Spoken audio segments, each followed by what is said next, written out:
see so many new faces in the audience.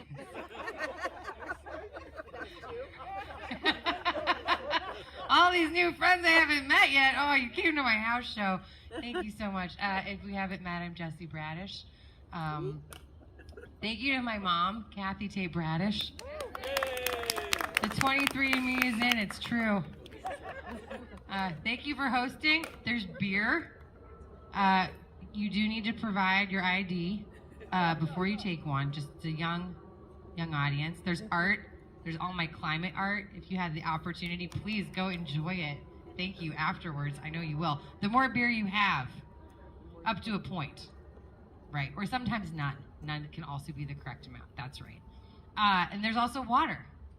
Different flavors. There's a bathroom. It's up those stairs. And there's all of you. Great. Wow. Do you want to come out? Or are you just going to stay there for the entire time?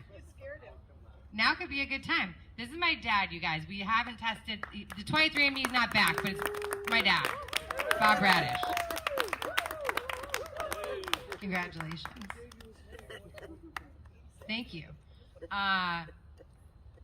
Where was I? Oh, everything's compostable. My mom's been into composting, right, Mary Beth? Yes. Collective since before it was cool. It was always cool. It was always cool to compost, people. Methane is a major landfill emission source. Write that down. Did everyone bring their notebooks? Great. And then we have Sarah Donner here in the back. We have Sarah Donner's friend Ed inside filing a police report for his lost wallet and phone. Welcome to Chicago. So, you know, but he'll be coming out to play the bass for you. Yes, and I'm excited to play my songs for you tonight. I started taking the ukulele after I turned 30. That's partly just to set your expectations for what's going to happen here tonight. But I also want you to pursue your childhood hobbies. Never too late. Unless you're over 40, and then maybe you're... So I have 2 more weeks, you guys. I have 2 more weeks, and then it's over. Right, Mary Beth? That it's just over. Yeah, it's just, okay. She's giving it back to me. We got a little eye, you know, like a little yes and going on over there. Okay. But anyway, my name is Jessie Bradish, and I am an environmentalist. Is anyone here an environmentalist? You might be an environmentalist if you're at this show. You might be an environmentalist if you drink air, if you breathe water. No, wait. This is what happens when you look away from the notes. Miguel, do you breathe air? Do you drink water? Are you a fan of ecosystem services? Yes, you are. Excellent. Yes, I know I'm an environmentalist because I'm a sucker for like any kind of eco packaging. You know, give me a certification and an endangered charismatic megafauna. I'm in. Orangutans, other big animals. And I want people to talk about the environment. I want people to talk about climate change more. It is the existential issue of our time. Has anyone here heard that? Yes. Great, you know. And I've been, you know, worried about it since I found out about existential angst in middle school. So I feel like I've gone through it. Like, I'm prepared. But more people, I just, you know, just please everybody, let's talk about it more. David, you're out there every day. I know you're already doing it. Good job, buddy. Good job. Give yourself a round of applause, everybody. That's right. Yeah, because, you know, we just had the hottest day in recorded history last week. And then what happened? Did anybody know that? Yeah. And then what happened the next day? Then it was another best, hottest day ever. You know? And it was the hottest week they've ever recorded. Last week. Give it up for ourselves. Who doesn't love beating a record? But it's not, that's not the hot girl summer I'm looking for. See, Scott, it was a thing. He didn't know about hot girl summer, so he didn't get the joke. You'll send him some grams later. Yeah, do a little research. Gosh, if it's not Arsenal transfer news. Because we can theoretically still turn this around, but realistically at this point, it may be a level of commitment that we boomers and millennials, are not ready. Like, we really haven't done this since Greatest Generation, like World War II, Victory Garden, punch a Nazi in the face back in the good old days. So I think we can do this, but we're going to really need to get our Instagram reels focused. Right? No more side content. Everybody just all climate change all the time. Is the cat talking about a climate change related issue? Then yes, David. Then yes. Dr. Cat. I see it. I think actually, I feel like maybe the issue is we don't actually have enough cats in the climate change messaging. I think Sarah Donner, we might have actually just cracked the code. Thank you. I do encourage audience participation. But I'm pretty sure Elon didn't save me a spot in the Mars car. So it's pretty much ride or die planet Earth for me. I don't know. Are you a billionaire? You're a secret billionaire? Not after that kitchen. Too soon. All right. So anyway, because the thing is, people, wouldn't you agree that humans are part of nature? Yeah. We're a part of nature. Like, we may be the caffeinated pyros of the animal kingdom, but we have a place in this interconnected web of life. So, in honor of that, we are the ones that emitted the carbon, just like we humanity. So, like, this country, that country, blah, blah, blah, whatever. We got to clean it up. America's the best, right, Mary? We're the best at emitting. So we could probably be the best at cleaning it up. It could be a party. Chemtrails. They're watching us. It's like, which parts does she believe? I don't know. There was a hummingbird. Oh, there was a hummingbird? There was also it was a sign that I was looking at the wrong things. That's a good point. Because it is the deciding decade, and it's already 2023, so we don't have a lot of time. In honor of that, please do check out my internationally exhibited Save the Peeps diorama that was displayed in Racine at the annual Peeps art competition, because I am a climate change creative. I think we just don't make it fun enough. Save the Peeps. Great. So I wrote this first song so that it won't come true. You're going to love it.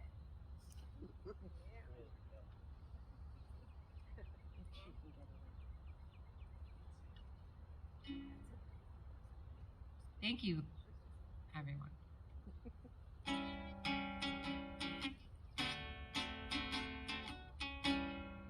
How about I just need to see what's going on. Okay, great. Take 2.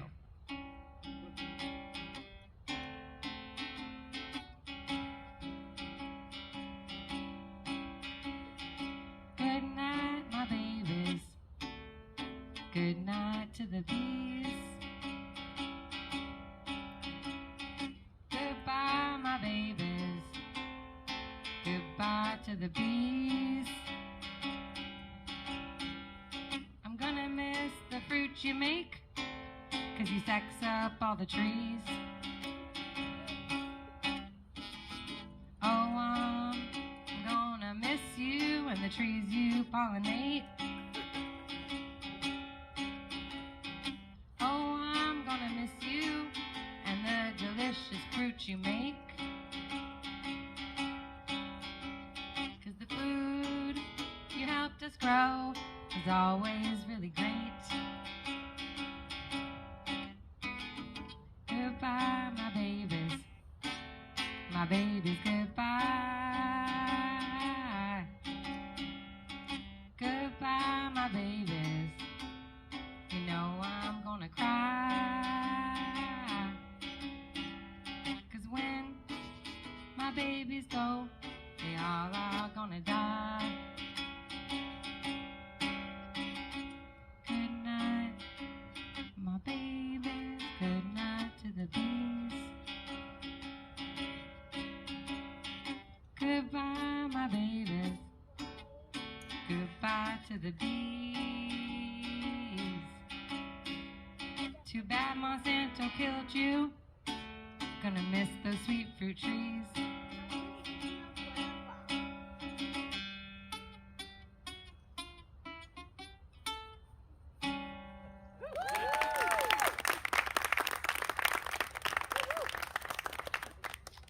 Last week, I took my nephews to an Uke concert, and after every single song, they asked, "Can we leave now?"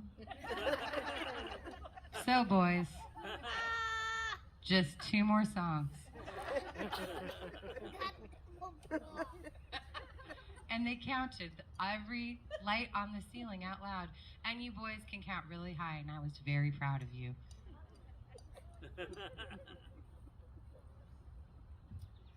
So anyway, I don't know if you can tell, but I do have a lot of eco angst, and I do like to talk to people about it because we need people to talk about climate change. We need to make it cool, though. Environmentalists, who here likes to talk to people about the environment? Great. So I just feel like as a group, we need to stop telling people that they don't love their kids in various iterations and shaming them about single-use plastic. It's just not effective. It may be true, it may not be true, but it is definitely not motivational. But yes, has anyone here ever tried to talk to someone about climate change and it was not cool? Yes, did not go well. Any notable failures? Julia Bunn, I'm proud of you. Do you want to tell everyone what happened? My brother put off a fireworks display. Oh, like a personal fireworks display. Yeah, and I asked him right at the end of it, after everyone had oohed and awed, and he had spent who knows how much money. What do you think that does to the environment? And he's a scientist, and he said, "Well, I'm sure we probably put X, Y, Z, this and that into the air, and the sulfides are probably horrible, but." Yeah, that's right. Even an open-ended question can just really... Do you guys still talk? Yes. Oh, good. We made up immediately. Okay, perfect. It wasn't a life relationship ending riff. It was an Okay. ill-timed. It was, well, you know what's really ill-timed? Oh, there's some people I don't know in the back. Yeah, that's congratulations. I couldn't even see you because I don't know you, but maybe you know Sarah and Ed. I don't know them at all. That's okay. She doesn't have COVID, so you're good. Yeah. So anyway, this song goes out to all the climate change Cassandras out there who just are speaking the truth because people need to know. And that's the energy. That's the energy I'm talking about that we should do more of.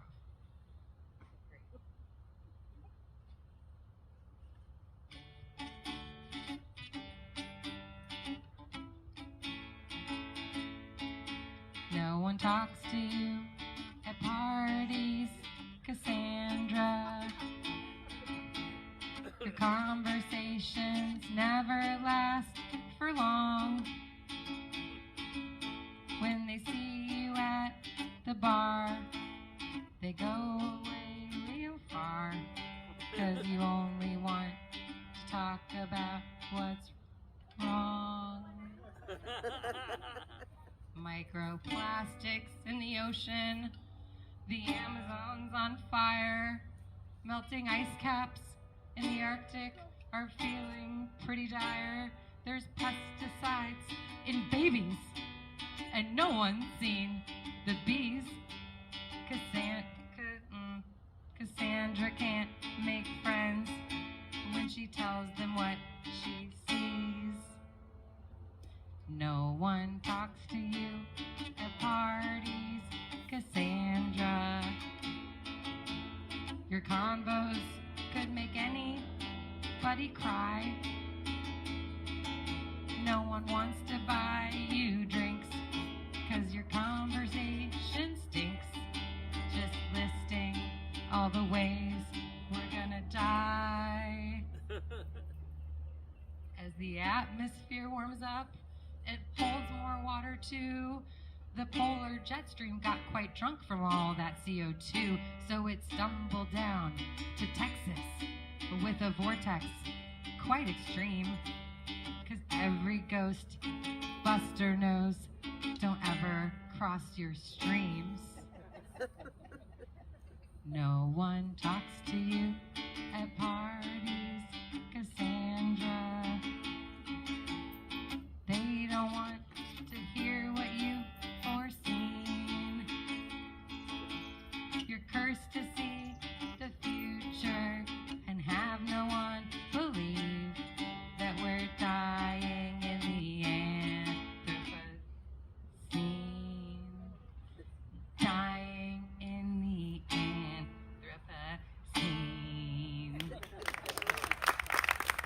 And you, especially you, Miguel Gael, you don't really know what I'm talking about today, so that's okay. Those are my nephews. Yeah. They're going to be like 25 in 2050. Apropos of nothing. Just math. Just math. But you know what? Climate change Cassandra definitely wants to cancel fireworks. You know, dogs don't like them. PTSD survivors don't like them.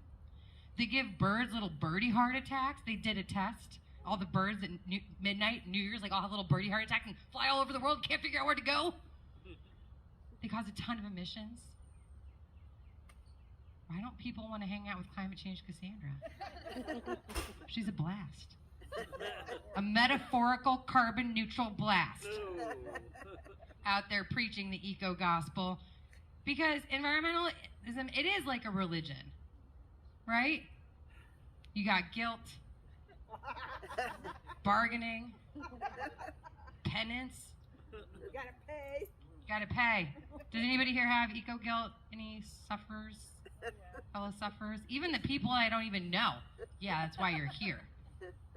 You know, because eco guilt for me is just you doing something I know is bad, but I live in America. It's very hard not to participate in late-stage capitalism, extractive industry. I tried. I smelled very bad. Seriously, like, I can't be perfect all the time. I just carry around eco-guilt instead of reusable bags. The reusable bags aren't even heavy. I just forget them at home. Yeah, so eco-guilt is like thinking about the drought when you're in the shower. You're just standing in the shower thinking about the drought, not doing any cleaning activities, just enjoying the water, feeling bad for people who are in a drought. Has anybody ever done that before? Great. Thank you, Malika. We've got some honesty. You know, eco-guilt is when you lose your reusable water bottle and you can just visualize it in the landfill. Eco-guilt is when you have to start using the chemical shampoo and conditioner with all the PFAs and the phthalates because I just looked like a greasy extra in the Oliver Twist play. The natural stuff, it's like, it's gotta, you know, it's gotta be business appropriate. But I feel like for me, the worst eco-guilt is peeing and drinking water. Like, what is wrong with us? There are billions of people that don't have drinking water, and we do little pee-pees and poo-poos in it, and then we take it down to the MWRD, and then we semi-treat it, and then we drink it again? Anyway. Or pee in it, yeah. Yeah. I know, we'll do a story about it. It'll be amazing. But yeah, eco-guilt is knowing about factory farming, but still eating meat. Anyone? I feel so bad about eating meat that I just play PETA videos in my head. So like I'm eating the burger and I'm watching the cow go down the chute. It's like a slide that ends in a gruesome murder. Just me. Michelle's like, I don't even know what's happening anymore. Yeah, and then I'll eco-bargain. Like, I'll do a deal with Mother Nature, like she's God or Santa Claus, comparable bearded person. You know, sometimes buying labels like fair trade, organic, and certified humane can help quell your nihilistic despair, I have found. So eco bargaining is like, would I rather eat this hamburger or drive to work tomorrow? Or I'm going to kill these ants, but I'm not going to shower for the rest of the week. You might be wondering why I'm driving around eating all these hamburgers, and I wonder that too, but the systems need to change. Like, don't hate the player, hate the game. The game is called capitalism. But depending on how guilty something makes you feel, you might do an eco penance later. Like, I let the dishes run I let the water run while I was doing the dishes, so I have to do 10 Hail Apache Mamas. Even though we live next to Lake Michigan, which is one of the planet's major freshwater resources, I did live in California during a drought, so I still consider water very precious. I hate to waste it. I did think I would avoid the wildfires when I moved to Chicago, Sharon, so the joke was on me. The joke's on all of us, really. But anyway, so I do believe in yellow mellow. It is part of my religion. Does anyone hear yellow mellow? Does anyone hear orange mellow? So you just keep going. Does anybody hear brown mellow? So, okay, fine. So society and my boyfriend are against it, but when I've lived alone, I have been a committed acolyte. Thank you. That's a religion word. Right? In a lot of his classes. You end up leaving the exhaust fan on. What? So you end up leaving the exhaust fan in the bathroom on. Burn that electricity. No, you just breathe it in. It's a poutine. It's a finely browned. It just seeps in. Gail wants me to move on, so I'm going to say more about poop. No, I'm just going to move on because we started the show late. Great. But I will come back around to that for you later. So anyway, to deal with all my eco guilt, I made a formula. It's a calculation. It may help you. We can't be at an 11 all the time, right? So the carbon guilt calculator can help, and you ask yourself, how many baby sea turtles were ground up to make this product? How long will I use it for, days or months? And like, how much will it leach into the landfill? And that's how bad you should feel about it, right?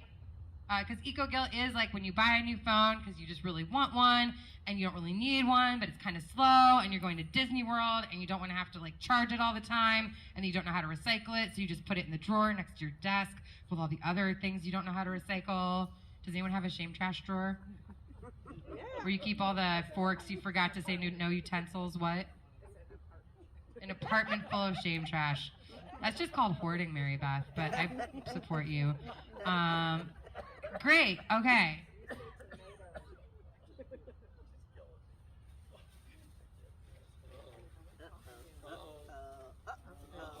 But there is a reason you keep all the forks. Why? To make an outfit. A haircut. So ingenious. That's right. Yeah. Deal with this, Milan. Right, that's a fancy place. All right. Okay. I was like,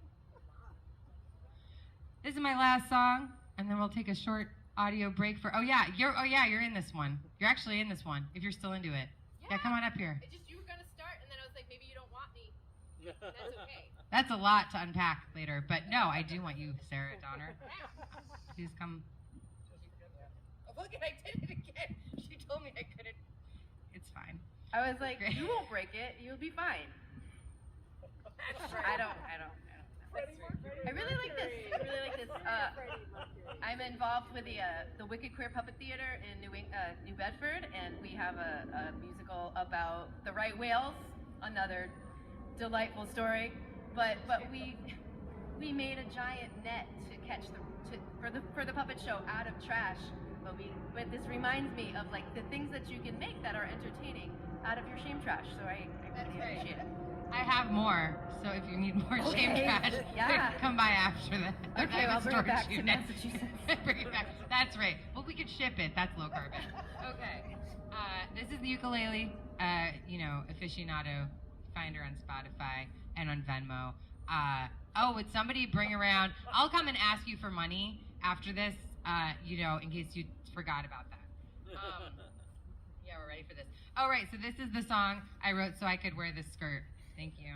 Gonna peek over your shoulder. Yeah, you are. Oh, wait, can we see it? Yeah. Is that good for you? Yeah. Great.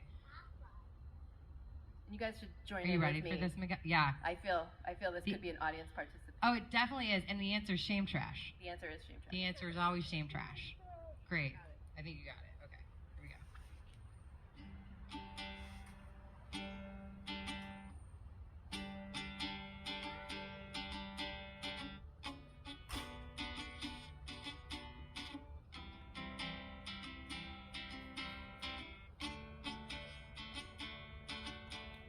I want to save the planet.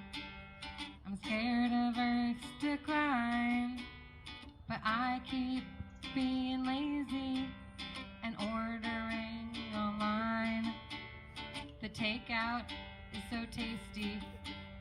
The food comes in a flash. Then all the nasty plastic becomes my Shame trash. so much styrofoam. Shame trash. I should cook at home. Shame trash. These containers of sauce Shame are like trash. an albatross. When I throw it in the bin, it feels like a landfill sin. I've got eco guilt again. I want to save the planet, but I don't know what to do.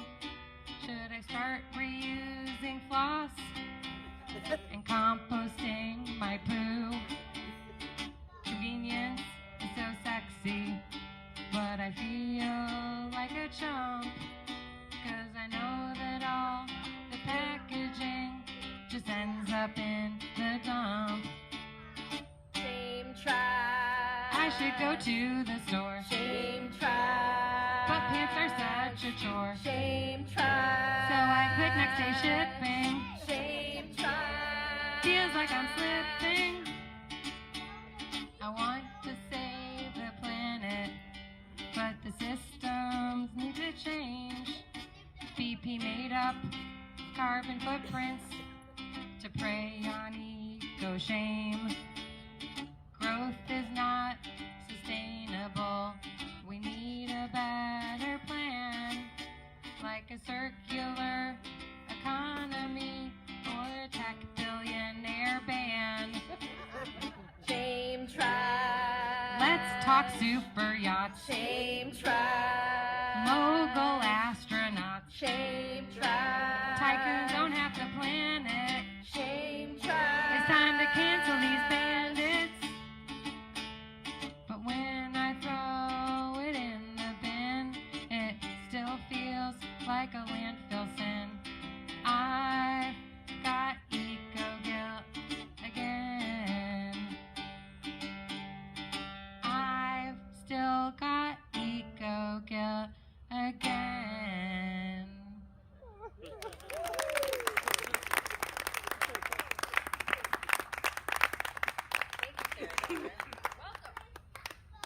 Because it can be hard to figure out personal versus social responsibility and what to do about the waste and destruction that's embedded in our current linear take, make, waste economy where everything is headed to the landfill.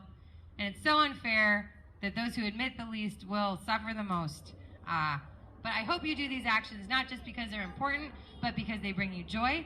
I bring my reusable fork because it makes me happy, and I like to bike to the farmer's market. And living sustainably can be rewarding, but guilting other people about personal choices is creating enemies out of allies when the real victim, the real villain, is supercapitalism. Poor supercapitalism. So I can still feel bad about my shame trash, but let's remember to tax the rich and stop subsidizing oil companies too. Yeah. You've been great. I've been Jessie Bradish. Next up, we have Sarah Donner. She has performed with Julie Andrews and many other famous things. So we're very excited to have her tonight after a brief intermission and a mic check. Please enjoy yourselves.